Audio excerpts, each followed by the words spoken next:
जी को मैं आमंत्रित करता हूं कि वो आए।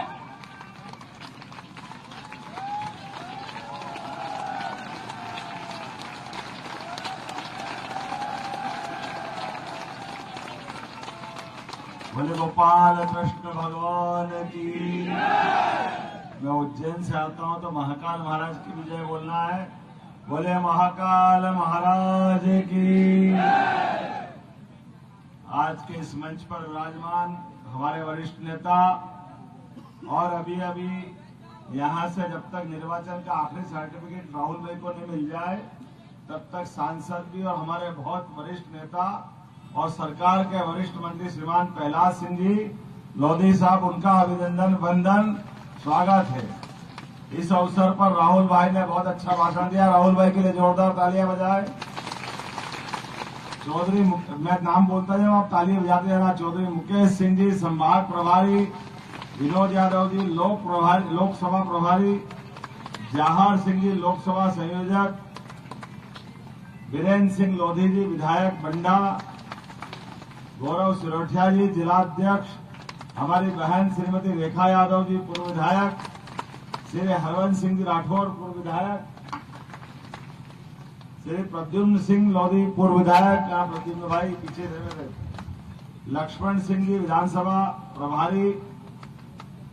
नाम तो बहुत सारे हैं, सभी के लिए जोरदार ताली बजाओ क्योंकि 4:50 में मेरे को अपनी बात समाप्त करना है और यहां से नहीं तो हेलीकॉप्टर उड़ेगा नहीं। और मैं लगातार अभी अपने बीच में से यशस्वी प्रधानमंत्री नरेंद्र मोदी जी के लिए एक के बाद एक सभाएं लेते हुए, और मैं ऐसा लग रहा था कि यहाँ बंडा तो आने की क्या जरूरत है, ये तो अपने ही लोग हैं, इनको तो मालूम है यहाँ तो जिताना ही है, हमको छोड़ना थोड़ी किसी को। जहाँ कच्चा पक्का है उधर जाना है, जहाँ ठोस है वहां क्या जरूरत है। हम सबका सौभाग्य है बदलते दौर में जैसे मैं बात कर रहा हूं उस बात का मर्म भी समझ में आएगा। हमारे माननीय मोदी जी के तीसरे कार्यकाल के लिए हम इस चुनाव के बेला में आपके बीच में अपना तरफ से निवेदन करने के लिए आए हैं। अब हमारा सौभाग्य भी देखो, हमने अपने लिए अपने जीवन का सबसे अच्छा समय देखने के लिए परमात्मा ने हमको भेजा है। जैसे ये भगवान की दया, भगवान की कृपा।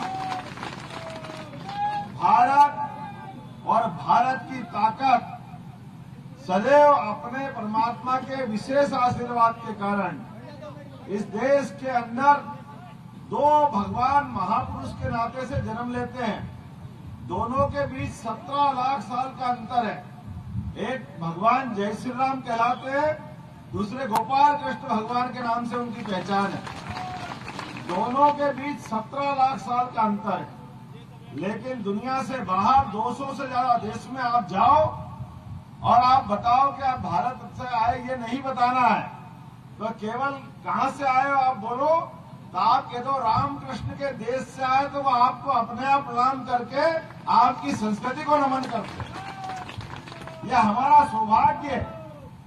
और हमारे लिए तो ये नहीं, इसकी लंबी श्रृंखला भी।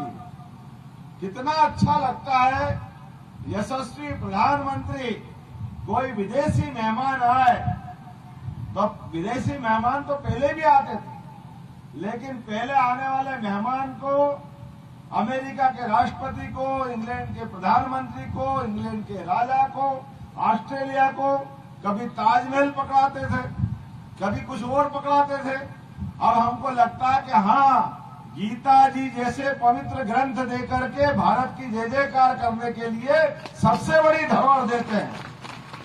5000 साल पहले भगवान कृष्ण ने जो शिक्षा ग्रहण की वो आज भी हम सबके लिए प्रेरणादायी है। और शिक्षा भी कैसी, 14 विद्या, 64 कला, 18 पुराण, 4 वेद, और पढ़ाई के मामले में भी होनहार विद्यार्थी कैसे, जिनके जीवन काल में शिक्षा वो जो सबसे ज्यादा चुनौती के समय पे मुंह पे आ जाए, कठिन समय पे मुंह पे आ जाए। भगवान कृष्ण का एक उजला पक्ष ये भी है कि जब कंस को मारा तो कायदे से तो उनको उस समय सिंहासन ले लेना चाहिए था। दुनिया में कभी ऐसा नहीं हुआ कि 11 साल के बालक ने एक महाबली कंस को मार करके शिक्षा को महत्ता दी है। भगवान कृष्ण ने समझाया है। यह हमारे सबके लिए समझने वाली बात है। ये सारी किसान जातियां बैठी हुई है। हम सबके लिए शिक्षा का महत्व भारत के अंदर 5000 साल पहले भी भगवान कृष्ण ने बताया है। और अपने समाज के बंधुओं के बलबूते पर गोवर्धन पर्वत जैसा विशाल पर्वत भी ऐसे उठा दिया जैसे फूल उठा रहा हो। ये सौभाग्यशाली अपन सब लोग हैं। मैं आज के इस अवसर पर ये सारी बात की भूमिका इसलिए कह रहा हूं। 17 लाख साल पहले भगवान राम ने जो पुरुषार्थ पराक्रम बता करके इस दुनिया के अंदर राम राज्य की स्थापना करके शासन की सुव्यवस्था कैसे होती है इसका उत्कृष्ट उदाहरण दिया था। भाई से भाई का प्रेम कैसा होता है राम और लक्ष्मण से देख करके समझ में आता है।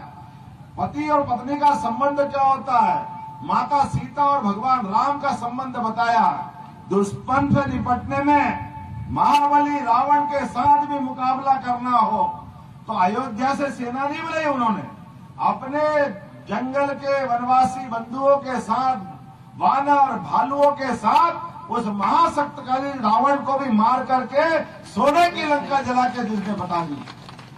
उस पुरुषार्थी पराक्रमी समाज के सामने हमारे अपने देवता भगवान राम के मंदिर के निर्माण के लिए कांग्रेस ने कदम कदम पर कितने सारे अड़ंगे लगाए। बड़े दुर्भाग्य के साथ कहना पड़ रहा है, एक बार और 2 बार 70 साल तक भगवान अपने अयोध्या में सरयू के किनारे अपने गर्भगृह में नहीं जा सके।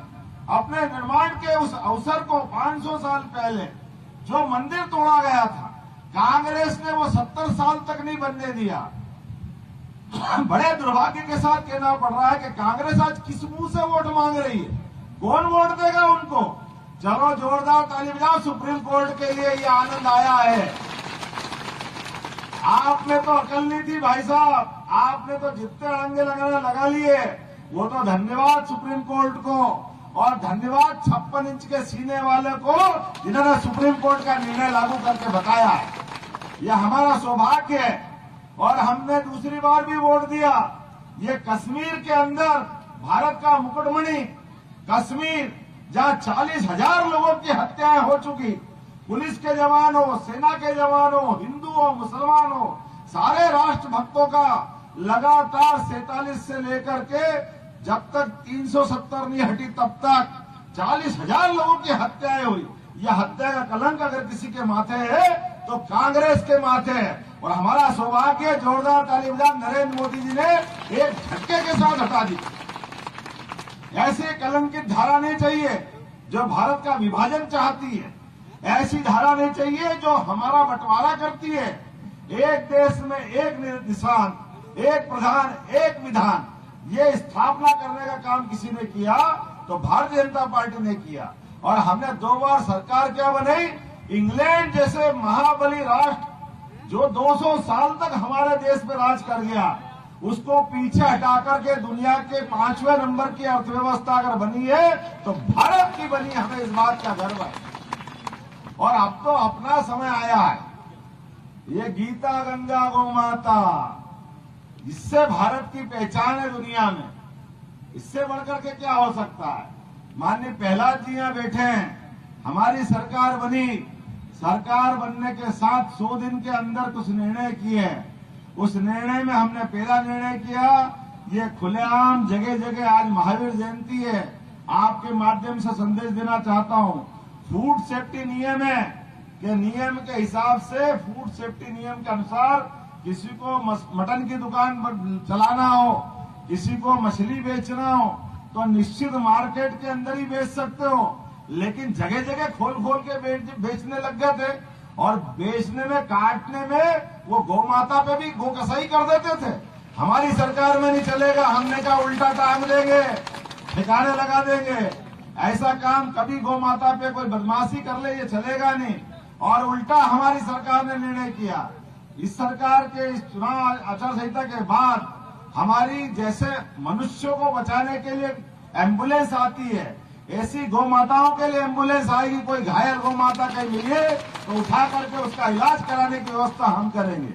गौशालाओं के अंदर जो गौशालाओं में अंडे देते थे प्रति गाय 20 रुपया रोज, हमारी सरकार ने निर्णय किया अब 40 रुपया रोज देंगे गौ माताओं के लिए, उनके लिए कोई कोर कसर बाकी नहीं रखेंगे।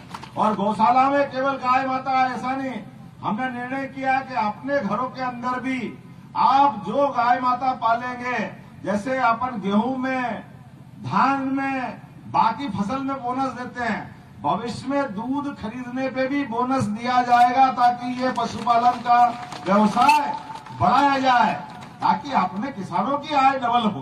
खेती वालों के पास दो ही तो रास्ते हैं, या तो पशुपालन या खेती बाड़ी। अब उनकी आय बढ़ना चाहिए कि नहीं बढ़ना चाहिए? आपको बता, आपकी तरफ से बढ़ना चाहिए कि नहीं बढ़ना चाहिए?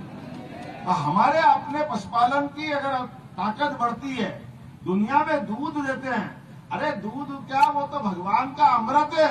जिसको जीवन में अन्न नहीं मिले, केवल दूध पे जिंदा रह जाए तो उसका जीवन पूरा धन्य हो जाता है। ये हमारी अपनी संस्कृति है, लेकिन बड़े दुर्भाग्य के साथ कहना पड़ रहा। ऐसे कई मामले और बता सकता हूँ, लेकिन समय की कमी है। आज तो एक ही निवेदन करने आया हूँ, अभी तो तीसरा वोट अभी हमारा बाकी है। 2 वोट में माननीय मोदी जी ने कमाल कर दिया, 10 साल के लिए जोरदार ताली बजाओ, इतने सारे काम उन्होंने किए। लेकिन इन कामों में भी अभी कांग्रेसी अड़ंगे लगाते हैं। जब राम मंदिर बनने लग गया तो अब कहने लगे हमारे भी राम, हमारे भी राम। हाँ, अब तुम्हारे राम थे, पहले तो आराम कर रहे थे बाबू साहब, तुम पहले कहाँ गए थे? अब तो कृष्ण कन्हैया लाल की उनका मौका आया है। अब तो हमारा मथुरा पूरा हुआ, बनारस पूरा हुआ, उज्जैन का महाकाल लोक का महालोक बन गया। अब तो केवल जमुना जी का किनारा बुला रहा है, मथुरा बुला रही, बुला रही कि नहीं बुला रही? इधर से आवाज नहीं, बुला रही कि नहीं बुला रही? हम और आप सब मिलकर के तीसरा वोट माननीय मोदी जी को देंगे। कोर्ट में ठीक ढंग से मुकदमा लड़के हम सब कृष्ण कन्हैया के भगवान का मार्ग खोलेंगे, वो जन्म स्थान में धूमधाम से मुस्कुराएंगे। हमारे देश की जिनसे पहचान, पूरे देश की जिन पे आस्था, दुनिया जिनको श्रद्धा से देखती है, वो अपने जन्म स्थान में नहीं रह सकते। और कांग्रेस सहित विपक्षी सारे लोग जमाने भर की बात करेंगे, भैया लोग अपने अपने काका की बात करेंगे। बड़े दुर्भाग्य के साथ कहना पड़ रहा है, लेकिन अपने देवता के मामले में कोई स्पष्ट नहीं बोलता है। अरे कल तो कांग्रेस ने और बड़ी बात कर दी, वो दूरदर्शन पे लोगो आता था सत्यमेव जयते वाला,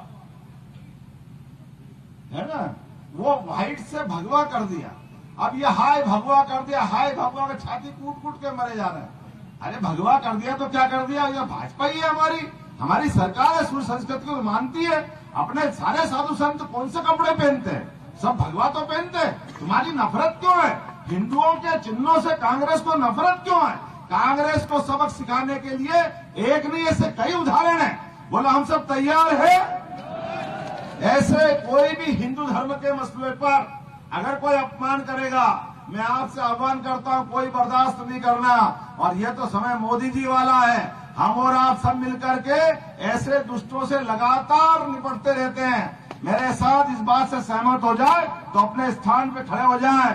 बोले भारत माता की, बांध लो मुट्ठी और एक एक वोट भाजपा के पक्ष में दे करके संकल्प करो कि हमारे राहुल भाई लोधी को भारी बहुमत से नया रिकॉर्ड बना के जिताएंगे।